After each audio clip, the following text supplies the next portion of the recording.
Hello everyone and welcome to UzReport World News Broadcasting with me, Davron Jumayev. Uzbekistan's Fergana region in the coming 2 years will see the implementation of 949 investment projects worth over $1.6 billion. This was announced during the trip of President Shavkat Mirziyoyev to the region on February 5. Most of the projects are set to be implemented in the chemical, textile, leather and footwear industries, the construction materials and the electrical industry. $537 million worth projects will be implemented in Fergana Azot. 14 projects amounting to $154 million are planned in the textile sector. As the region has limited land resources, it is planned to develop 33,000 hectares of steppe, pasture, and hilly lands. Of the $33 million allocated for this purpose, $10.5 million will be subsidized. Some 105 multi-story buildings will erect in 11 districts of the region. Nearly $30 million will be allocated from centralized sources to repair 503 kilometers of roads. President Shavkat Mirziyoyev, during his trip to Fergana, has also commented on the work of Prime Minister Abdulla Aripov. We need a leader who could pull the cart. Aripov has a different attitude to his profession. He is an honest man. When I was the head of Samarkand, only this minister came to me and asked about the problems. Once I told him that there is no telephone communication in Urgut, he solved the problem in 3 days. This is how a minister should be, the president said. The Senate of the Only Majlis of Uzbekistan held its 12th plenary session on Friday. The senators discussed the creation of legal basis for the inclusion of citizens of Uzbekistan living abroad in the electoral register, regardless of whether they are registered at the consular register of diplomatic missions, as well as the possibility of using portable ballot boxes. A new procedure is to be applied according to which observers must notify the Precinct Election Commission at least 3 days before visiting polling stations established in places of detention and deprivation of liberty in military units. Changes are also to be made based on the recommendations of the OSCE Office for Democratic Institutions and Human Rights. These include exclusion of the powers of election commissions to facilitate meetings of the candidates with voters, establishing a ban on the use of state resources during the election campaigning, reducing the time limit for appealing decisions of election commissions from 10 to 5 days to prevent unjustified extension of the deadline for announcing election results, implementation of the procedure for the disclosure of interim and final financial statements of political parties. Under the current legislation, the elections of the President, the Legislative Chamber of the Ali Majlis and local representative bodies are held respectively in the year of the expiration of the constitutional term of the powers on the first Sunday of the third decade of December. According to the amendments, elections are proposed to be held in October. Uzbekistan plans to raise $2.5 billion to develop the digital infrastructure. This was announced by Prime Minister Abdulla Aripov at the International Digital Almaty Forum held on Friday. Modernizing mobile communications, setting up effective e-government are the priorities, he said. According to Aripov, these funds would help to launch 3 new data centers in Tashkent, Bukhara and Kokand. The government plans to cover all schools and districts with quality internet connection. Aripov noted that the expansion of digitalization in the fields of healthcare and agriculture, as well as transformation in the banking sector, are among the main tasks. He stressed that the demand for digital services has significantly increased in the country, and the number of users of electronic payment systems has already exceeded 14 million people. Uzauto Motors has made a decision to suspend the production of Chevrolet Equinox. The company said the decision was made with a goal to update the model range. With this in mind, the company has stopped the registration of applications for contracts for the supply of this model. Uzauto Motors said that it would ensure the fulfillment of its commitments to customers and deliver cars to customers who have already concluded contracts. Uzbekistan has totally eradicated child exploitation and forced labor in cotton industry, the International Labour Organization reported. More than 96% of workers in the 2020 harvest worked voluntarily. The abolishment of the state order for cotton in March 2020 played a key role. This system, which was an integral part of the economy for almost a century, promoted systematic violations of human rights and encouraged the use of forced labor. The Uzbek Forum for Human Rights, Cotton Campaign and others also reported a significant improvement in the situation in 2020. However, unlike the ILO, they are not yet ready to announce the complete elimination of child and forced labor. But the country has moved closer to ending the boycott. Brands want to source products from countries with strong independent civil societies that can create a conducive environment to rigorously monitor and enforce supply chain standards, says the Cotton Campaign article. Kazakhstan Institute for Strategic Studies was ranked first out of 58 think tanks in Central Asia according to 2020 Global Go-To Think Tanks Index report compiled by the University of Pennsylvania. Caucasus Research Resource Center was placed second and Afghanistan Research and Evaluation Unit placed third. The Center for Economic Research of Uzbekistan was ranked 10th. Afghanistan has the biggest number of think tanks, 46 in the region. Kazakhstan has 43, Kyrgyzstan 29, Uzbekistan 13, and Tajikistan only 9. The 2020 Global Go-To Think Tank Index marks the 15th year of continued efforts by the think tanks and civil societies program at the University of Pennsylvania to acknowledge the important contributions and emerging global trends of think tanks worldwide. Uzbekistan has established diplomatic relations with the Republic of San Marino, a microstate in southern Europe enclosed by Italy. The signing ceremony of the corresponding protocol was held in Rome on Wednesday by Uzbek ambassador to Italy Otabek Akbarov and ambassador of San Marino to Italy Daniele Rotondaro. According to Uzbekistan's Ministry of Foreign Affairs, the document will enter into force once San Marino completes the relevant domestic procedures. The ambassador of San Marino said that the country was ready to cooperate for elaborating on the corresponding agreements aimed at the promotion of investments and avoidance of double taxation. Daniele Rotondaro also noted that San Marino, which has close ties with the European Union, can provide Uzbek companies and exporters with opportunities to enter European markets. Tourism can become one of the areas of cooperation. San Marino, which welcomes more than 3 million tourists annually, is ready to share knowledge and experience in this area, the ambassador said.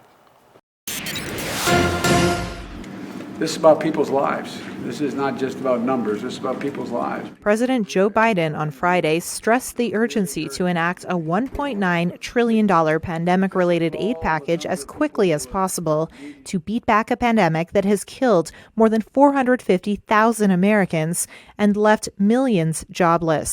We can't do too much here. We can do too little. Hours after the Senate approved a budget plan with amendments in a pre-dawn vote Friday, the concurrent resolution as amended is adopted. The House approved it too, enabling Democrats to push the massive aid bill through Congress, with or without Republican support. Biden said he was open to compromise with Republicans as long as they did not slow things down. So I'm going to act. I'm going to act fast. I'd like to be doing it with the support of Republicans. I've met with Republicans. There's some really fine people who want to get something done, but they're just not willing to go as far as I think we have to go. The approved budget amendments can serve as guidelines for developing the actual coronavirus aid bill in coming weeks.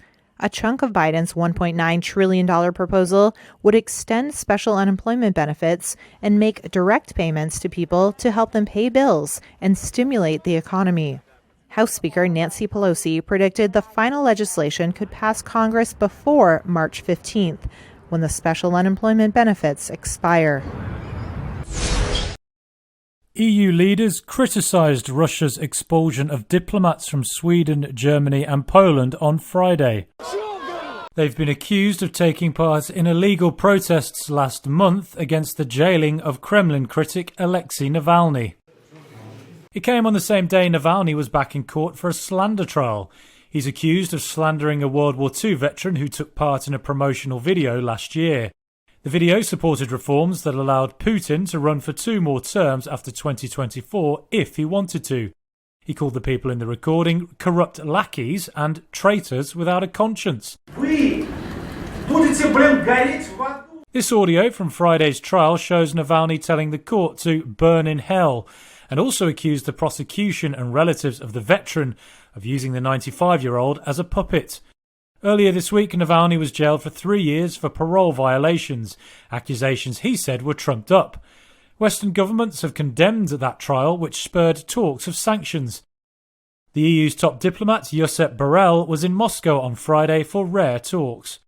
My visit coincides with the arrest and sentencing of Alexei Navalny and the arrest of 1,000 of demonstrators.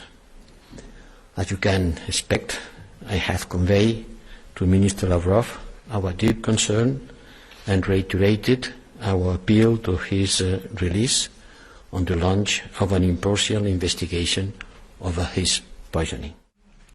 Russian Foreign Minister Sergei Lavrov gave a harsh response to the possibility of EU sanctions.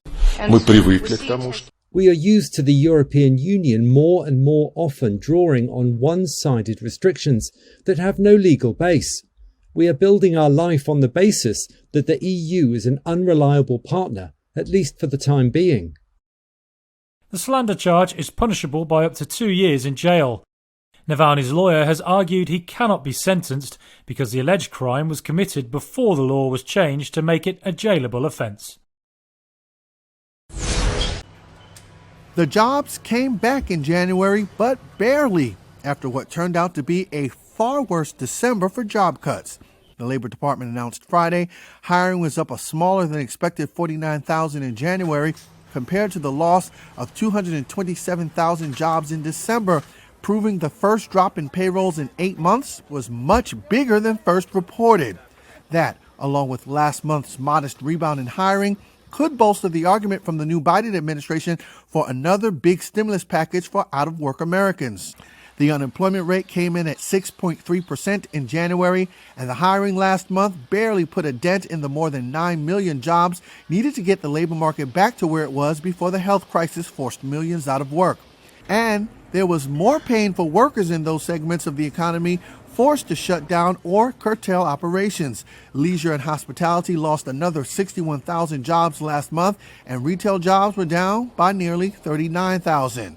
One notable factor in January's weak hiring numbers, jobs in the healthcare and social services industry swung from a net gain to a loss of 40,000 in January. The latest jobs report is sure to weigh on Senate Democrats who are working to push Biden's $1.9 trillion economic relief plan through Congress with or without the help of fellow Republicans. The Senate being... Barakat Moore was born in this cave near Hebron in the occupied West Bank and still calls it home. But the Palestinian says it's under increasing threat from Israeli settlers. Israel's military said in recent weeks there have been several reports of friction between settlers and Palestinian cave dwellers in the area. Moore says just days ago, a group broke in and caused damage. The settlers have no limits. You'll be sitting with your wife in the cave, and the settlers will raid it without any notice. They raid and break things. 4 days ago, around 70 settlers raided the cave at once, and we had to leave. We were 5 men, and the women were in the other area. We had to go, because if we so much as laid a finger on them, it could be seen as a threat and we'd be off to jail. The area is dotted with natural caves, and Palestinians have lived in many of them since the early 19th century at least, according to Israeli rights group B'Tselem. Israeli and Palestinian activists have staged several demonstrations in the past few weeks to defend their right to stay there. Occupation no more, they chanted, before Israeli troops dispersed them with stun grenades.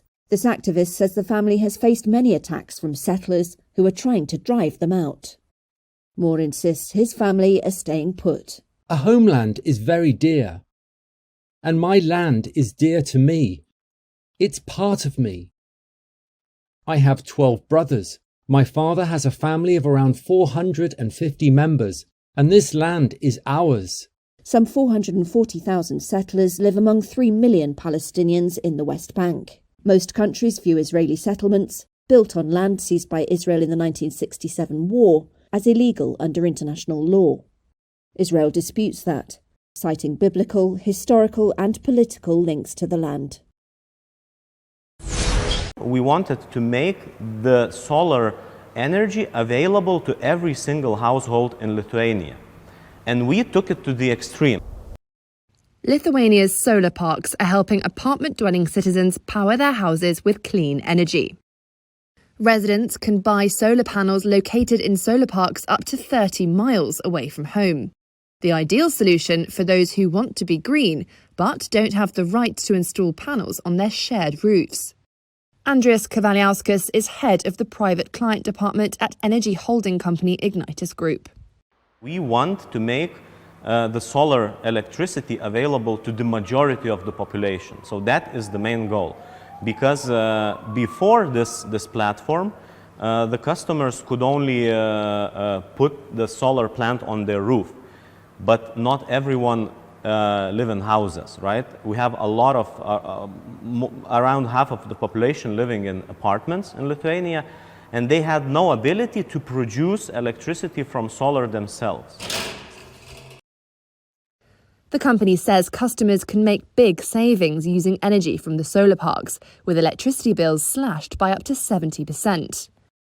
Vytautas Plunksnis bought a 1.5 kilowatt panel located at one such solar park. You invest upfront, but then for the next 20-25 years you save on electricity costs. So with this zero interest rate environment, it's small but good investment. And another thing that you contribute to the society. So basically there is less pollution because solar energy is one of the cleanest and the best sources of energy. So you gain for yourself, and society gains as well. Customers have to pay fees for maintenance, such as cleaning the panels, and also to the national grid to bring electricity to their houses. But for many, it's still worth it. Because if you wanted to install on your rooftop, so it's a lot of work to do. You have to convince your neighbors.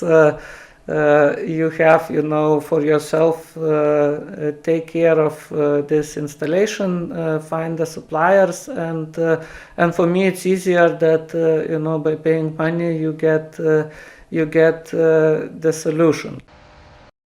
Lithuania aims to get a third of the country receiving electricity from people's own solar panels by 2030. That's about 420,000 households. With a brand new factory in a suburb of Los Angeles, Dan Izaki has bet over $4 million that the pandemic will change what Americans are willing to pay for high-quality face masks.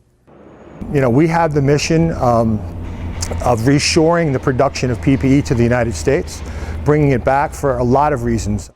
Before COVID-19 hit, the United States imported much of the personal protection equipment needed by healthcare providers, mainly from Asia.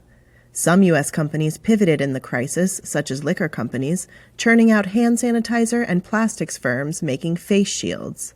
But one item that remains in tight supply is N95 face masks, which provide a high level of filtration against airborne contaminants and are closely regulated by the U.S. government. Izaki, a former New York stockbroker, is president of United Safety Tech, a startup that is poised to open a new N95 mask factory in Laverne, California, possibly within weeks. We use a completely domestically sourced supply chain, which means all the materials that go into this mask are truly made in America. That is critical to the biosecurity of our country. The pricing of many types of protective equipment remains elevated by shortages. But once the market normalizes, Izaki estimates that his masks will cost about 30% more than Chinese masks, or about $1.15 each. He hopes that the pandemic will make Americans more willing to pay a premium, or that U.S. government policy will mandate more domestic sourcing, which would benefit his venture. People will respect the Made in America label, and they will pay more. There's a bunch of things that need to happen in the supply chain to put us, to make us more competitive versus overseas markets. And I believe that's going to happen over time. But there's always risk. Making masks isn't that hard. The process is highly automated and doesn't require a costly clean room. But getting a dependable supply of the materials, Particularly the specialized layer of filtration material that makes them effective is a challenge. Other domestic producers are likely to face the same challenges, including industry giant 3M, which has quadrupled its domestic production of N95 masks since the pandemic started and makes 100 million masks a month. But Izaki is ambitious. This whole facility, which is about 45,000 square feet, will be full of equipment making respirators. As I mentioned earlier, we are planning to produce 1 million N95 respirators per day by the end of the second quarter of 2021. And you know what? I hope each one of them goes to a first-line responder that needs them.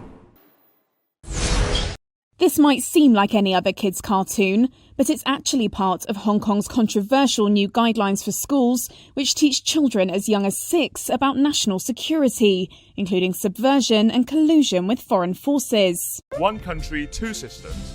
The educational video released by the Chinese government shows an owl wearing glasses and a graduation hat, explaining Hong Kong's institutional architecture, its duties to Beijing, and the national security law imposed in June 2020 after the anti-government protests back in 2019. Children in primary school will also learn how to sing and respect China's national anthem, and gain an understanding of the 4 main offences in the security law, including terrorism and secessionism. Some residents, like university student Jenny Lai, have their concerns. I am a little worried about the independent thinking abilities of primary school students in the future. As I learned, the national security law content in the textbook is complicated, so I am worried, but there is nothing I can do. Others, like Miss Fung, feel that patriotism is important as part of childhood study. It's a good start. No matter who you are and where you are from, you have to love your country. Beijing has put semi-autonomous Hong Kong on a firmer authoritarian path in recent months, and the Education Bureau's guidelines show Beijing's plans for the region to go beyond quashing dissent. Its aim is seemingly for a societal overhaul.